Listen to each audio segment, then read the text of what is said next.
What's good, everyone? Welcome back to another Knicks episode of the Knicks Jets Etc. podcast.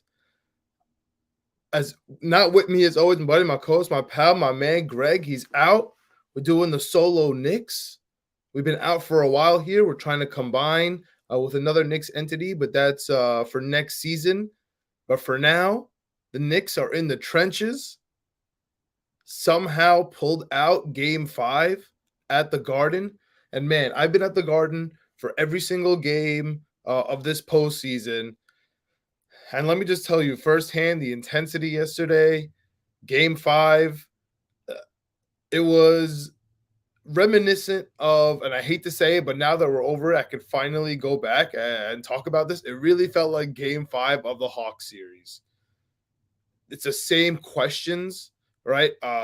With Julius Randle and what he can do in the playoffs and whether or not he can take us to the promised land. That was still going on. It's still lingering now.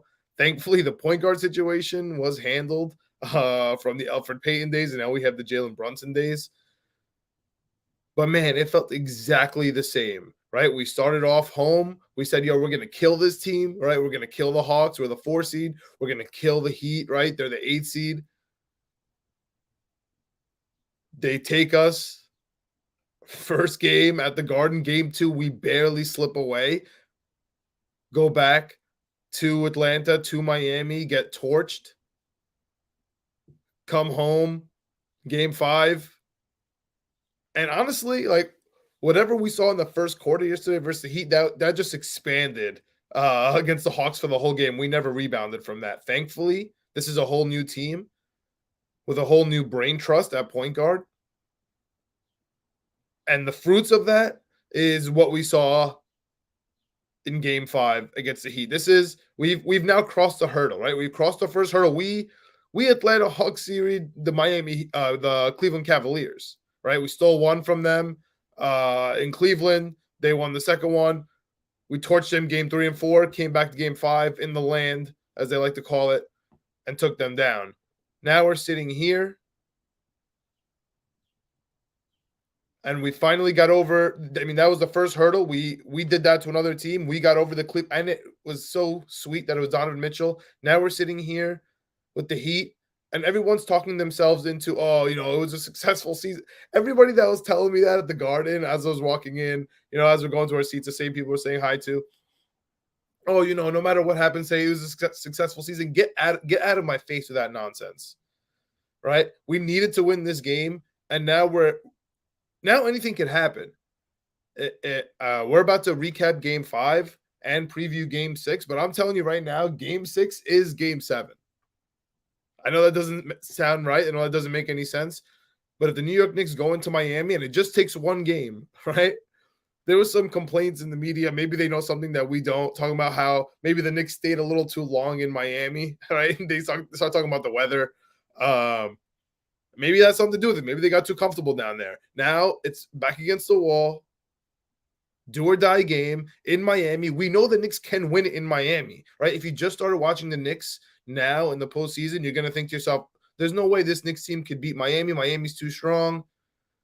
Not only did the Knicks take 3 out of 4 in Miami during the regular season, which I know feels like a century ago, but they did once without Randle and once without Brunson. I mean, we can beat them. That's the point. I know I'm not saying it's definitely going to happen. We saw what happened in the playoffs. But now it's actually, man, I have all the confidence in the world. The Garden was absolutely rocking. And, of course, we had the Ironmen in Brunson and Grimes, right? Shout out to them, first of all, for playing 48 minutes. They didn't sit for 1 second, even though McBride did get in those 30 seconds, right? Shout out to McBride for always coming out for the pregame, always first person out there, knows he's not going to get minutes, but still, honestly, he's just waiting for his Lonnie Walker moment, right? Shout out to the Lakers and how that series is going. So we'll see what happens there. And honestly, not too far off, Grimes, you want to compare him to Austin Reeves? I mean, shout out to the former co-host of the show, still my boy Alex, said on KFTV that Grimes knee injury, and then on the same play, gets the steal, one of the most pivotal steals of the whole game. Reminding him of Jericho Cotchery getting injured versus the Browns and getting that catch. That's a perfect comparison. That was such a pivotal moment in this game. At MSG, I didn't realize how bad Randle got punched, elbowed, forearmed in the eye. Post game, after I saw that, I can't believe he pulled through. He said he couldn't see in the first quarter. I don't know about all that, but it's a nice excuse for how they played. But the Knicks came to play yesterday. Shout out to not only Grimes and Brunson, but dude, Julius Randle had to have one of the biggest games of his career. And it didn't start off amazing, but he pulled through, right? And of course, what we're going to remember is the end, right? Because he talked about hustle. He talks about want it more. It's kind of going under the rug because there were so many big plays. But that Randle steal off the missed free throw, that was a big deal. So we jump to game 5 of this series. My question going into it was, how's Randle going to play? We all knew what no one knew what Grimes was going to bring to the table, but we knew what Brunson was going to bring to the table. RJ Barrett plus 17, 26 points, 7 rebounds. Sure, all defensive. Maybe we want to get more on the offensive glass, but that was all Mitchell Robinson with the 5. Hartenstein with those huge minutes coming in, getting those tip-ins, which are very pivotal for the Knicks. I don't want to complain about the refs, but those 5 fouls against RJ Barrett and Josh Hart, those are absolutely wild. I don't know how the Josh Hart. I didn't see. I didn't even see the replay. That play was absolutely disgusting to me. It made me absolutely sick. So I don't want to even go back and watch it. But how it got upgraded when he apparently put his foot under for a flagrant, how that got upgraded from not a foul at all to a flagrant. That was kind of wild. But what was obviously eye-opening, there's no amount of times that this can't not be said. Grimes and Brunson not sitting for 1 minute, despite their injuries. We saw Grimes get injured today. We see Brunson hobbling. We know that he's injured. Playing for the first time together, Knicks duo since 1972 with Jerry Lucas and Walt Frazier in the NBA Finals. They're putting their team on their back. Free throws. Bill Simmons had this idea of the hack a Mitch, and it took Coach Spo until game 5 to finally implement it. Honestly, it wasn't a bad idea. I'm not even going to lie. It's frustrating as a fan. It's frustrating as a Knicks fan to watch it because I was worried. Sorry, Mitch. I was worried. But, first of all, he's so classic in the postgame. Talking about how he knew he was going to knock them down. All right, maybe it's us then. But 3 out of 4 really killed it. Plus, again, Randle coming through with the clutch steal and putback. That was huge. Hartenstein, that huge putback off the RJ shot clock violation, right? He just got it off in time, hit the rim. Hartenstein just grabbed it in time, slammed it back in. That was huge. But RJ Barrett, 7 for 8 from free throws. Brunson, 10 for 12. Mitch Robinson, 4 for 8, which is huge for him, 50%. Randle, 6 for 10, could have did better. Those were tough. And Hartenstein, of course, had the 2 for 2. That's what wins ball games. The bench is tight, right? McBride literally, they rounded up, gave him a minute. He literally played 30 seconds. Josh Hart was in foul trouble this whole game. Wasn't his game. I don't see him having 2 bad games in a row, which is kind of good news for us. But at the same time, we got to be objective about this situation here. The Heat missed some big-time threes. Big-time threes.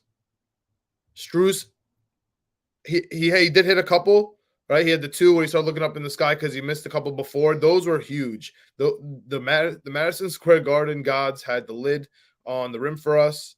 So that was huge. I don't really necessarily think it's going to happen again in Miami.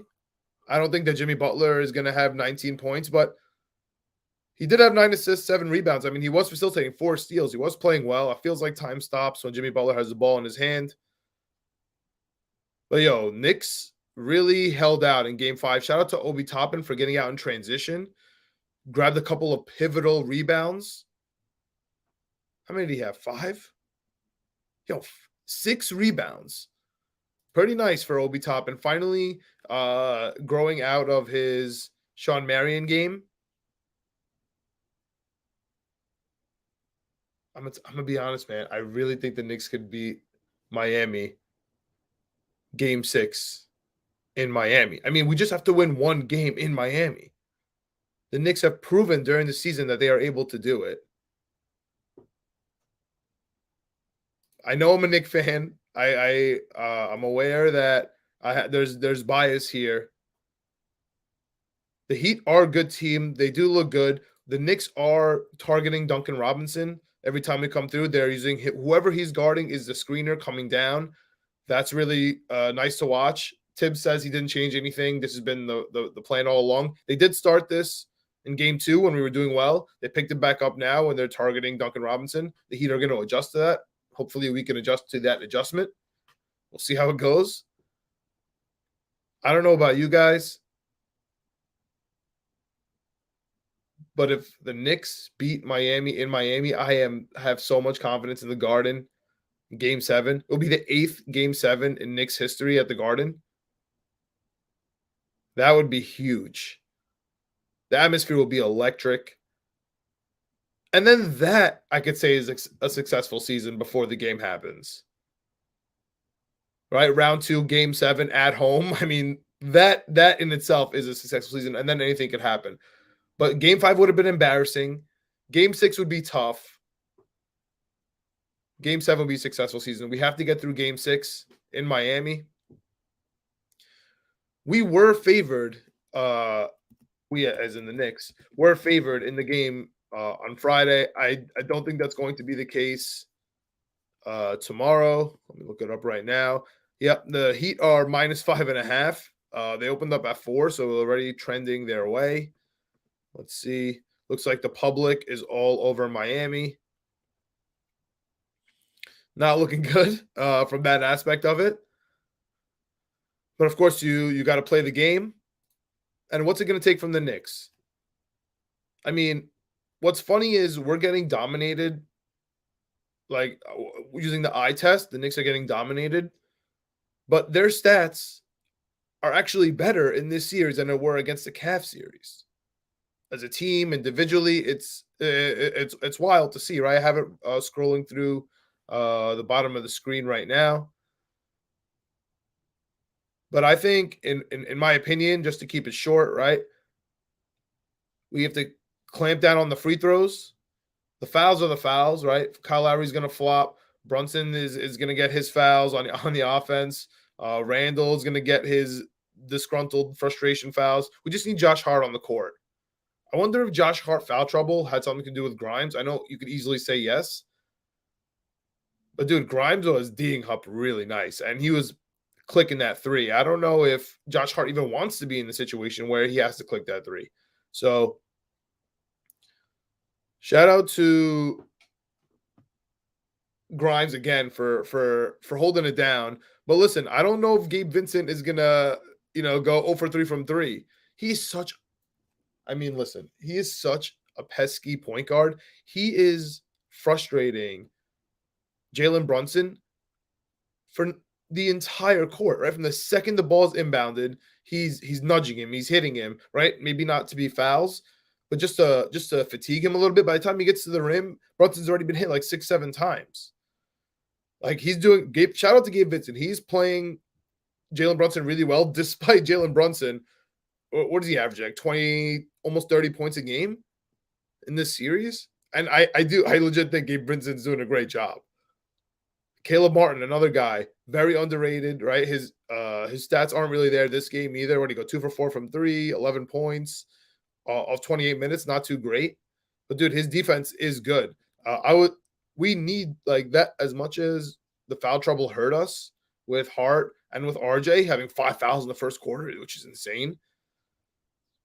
The foul trouble, it didn't really get to Bam, even though on paper at this point, like by the end of the game, it did. During the game, it didn't really affect it. But Gabe Vincent, Caleb Martin, those fouls were huge.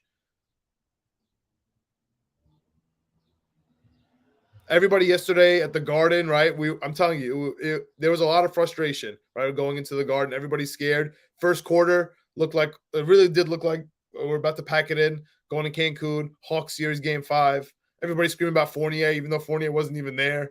Screaming about D Rose.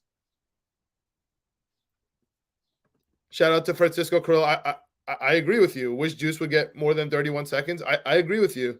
Um, he's ready to play. Like he shows up, he shoots around. Here's the thing with Deuce. In my opinion, the floor is high. Like he's gonna defend. Like there's no way that Gabe Vincent is about to cut him up, right? He's gonna defend, but do you want Jalen Brunson to sit? To be honest with you, that's the question. Yes, I want Deuce to play. I agree with you, Francisco. I also want Deuce to play more than 31 seconds. I think he's good. I think he could defend. I think he could hit a big shot, and I think he makes smart plays. And if you want him to be comfortable in the playoffs, you have to play him in the playoffs, right? That's the only way to actually get experience. My question to you is: do you want Brunson sitting? You want Brunson playing for 35 minutes and having Deuce fill in the rest? Honestly, I don't. And I'm not going to be shocked if Brunson doesn't sit like 1 minute in Miami. This is for all the marbles back against the wall. Tibbs is not sitting anyone. We were joking about the Pat Riley euphemism, right? Where you trust 8, play 7. That's exactly what happened yesterday.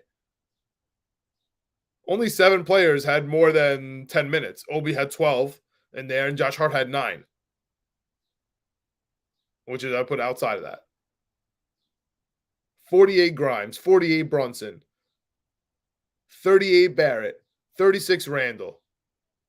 Huge 12 by Toppin, 26 by Robinson, huge 22 by Hartenstein, terrible 9 by Hart, and the fun 30 seconds by Deuce.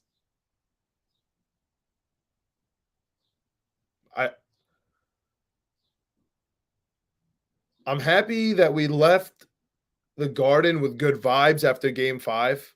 It really does. Now, like this season officially feels way different than maybe in the last 10 years, right? For the Knicks. Like we officially have turned the page. If we had lost this game, the narratives would have started with Randle after his last press conference. RJ, can he really do it, or was that Cleveland series a fluke? Even though if you're watching the C series, he's playing great again. He's had one bad game. Can Brunson do it alone? Does Tibbs get the most out of Obi and Mitch Robinson? Are we going to re-sign Hart? Is he really that guy? How much are we going to pay him? Can Grimes really start? That would have been all the questions if we just didn't win game 5.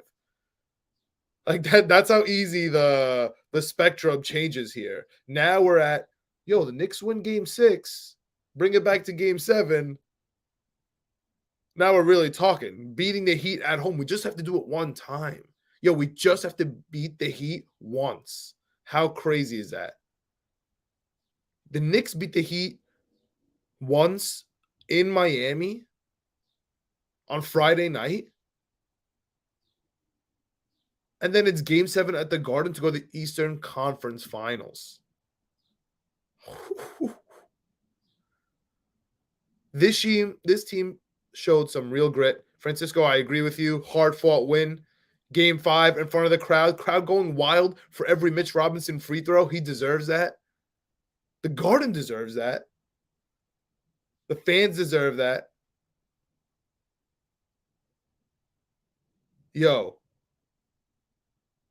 I really think the Knicks are going to win in game 6. I know I'm a homer. I know I'm wearing the Knicks shirt. I know I'm at the Garden. I really think the Knicks could win game 6. And I need to see everybody at the Garden for game 7. Shout out to Jay Boogie. Salute, salute, salute. 3 capital S's, of course, as usual. Jay Boogie, my guy. What do you think is going to happen in game 6? How do you think the Knicks are going to pull this off? Is it the same exact formula like Tibbs is saying? Are we missing something here? 30% from threes is not going to cut it. 70% from free throws is not going to cut it. To be honest with you, on paper, we don't deserve to win with those numbers. But yo, Brunson, 37, 30 points and 7 rebounds. Yo, how is he not on an all-NBA team? How is he not an all-star? I understand that you could only have had either both Kings players in Sabonis and Fox or both Knicks players in Randle and Brunson on the all-NBA team, and you had to choose one, and Brunson was the odd man out. But yo, and I know that the Kings had a phenomenal regular season, and I know it's a regular season award. I get it. But yo, Brunson has gotten burned the last 2 years in the All-Star and the All-NBA, and this must be how Embiid feels. Coming up second a couple times, and then they finally gave him all the awards this year. That better happen with Brunson next year. I need that with Brunson next year. But yo, game 5, huge win. Shout out to everybody going to the Garden. Shout out to being respectful to the Miami Heat fans. Besides the one wearing teal, you see a Miami fan in a teal jersey, you're allowed to say something to him. But shout out to the Knicks fans being respectful at the Garden. If you're going to the watch party, I would love to see the content there. That should be really cool. I won't make it. Have my own little watch party. But I'll see you game 7 at the Garden. Hey, yo, let's go Knicks, man. I'm expecting a huge game from Brunson, of course. Grimes to hit his threes. RJ to get in the paint and to hit some timely buckets. Josh Hart to come back. Randle, remember, don't forget that Randle buzzer beater game in Miami. Dude, Randle could put it on Miami if he wants. Maybe if Bam Adebayo stops being dirty a little bit. But that's a whole different story for a whole different day. But yo, I got to watch out. Kevin Love is going to have those quarterback throws. He's going to hit some threes. Strus is going to come up big at home. Role players at home. Caleb Martin at home. Gabe Vincent at home. We just got to keep putting away those fires, even if we go down early in the first again. Or we look bad in the first again, excuse me. Even if we're down at halftime, that Randle 3 goes the other way. Kevin Love hits a 3 at the end of half. We're down 3, momentum on their side. The Knicks got to stay focused, know that their back is against the wall, pick it up in the second half, be the second half team that we've been all year, hit our threes, hit our free throws, and get those long rebounds. Yo, the long rebounds in the fourth quarter really solidified this game, really solidified game 4 for Miami. In Miami, we could have won that game. Yo, we could have won game 4. So it's not like this has been a series where we're getting crushed. We can handle Jimmy Butler. Do you see Jimmy Butler on the other sideline begging another post game saying, oh, if I would have played 48 minutes, we would have won? Then do it. Yo, then do it, Jimmy.